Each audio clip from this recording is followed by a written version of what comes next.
This exercise is the serratus dip. Now, if you ever try to develop your serratus anterior muscles, they're hard to really get at. This is literally the only thing that's have ever worked for me for getting at the serratus anterior muscles. So what I'm doing here is facing inwards on the hanging ab chair. I'm gripping onto the back pad and my forearms are resting on the arm pads. To do this one, you want to basically lock your entire arm into position. All of the action is going to be happening at the shoulders. So the primary function of the serratus muscles is scapular protraction.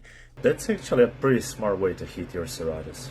You basically get to train it in almost a complete isolation through its primary mechanical role, and you also get a convenient way of setting it up and applying overload. Yeah, if you want to train your serratus directly, this is definitely not a bad way to do it. The thing is, if you're a serious lifter, chances your serratus muscle is actually underdeveloped, at least relative to other muscle groups, are very slim, because your serratus muscle is engaged every time you perform a movement which requires you to lift your arm overhead, or it requires any degree of scapular stabilization. That includes a lot of exercises. When you think about it, your serratus is working pretty much all the time to an extent.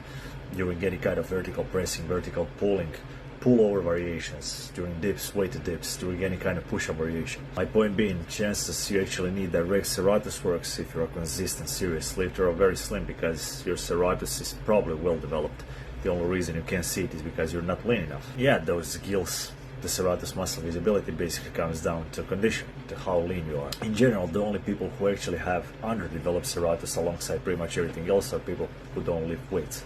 People who don't do any kind of resistance training, that is. For example, guys with a severe case of weak scapula, in which case you probably do want to train your serratus directly, primarily to strengthen it enough to stabilize your scapulas and pull them back into place. But yeah, basically what I'm yapping about, what I'm saying is that direct serratus training is, for the most part, low return on investment if you're already lifting weights and you're already well developed overall, because chances are your serratus is developed too.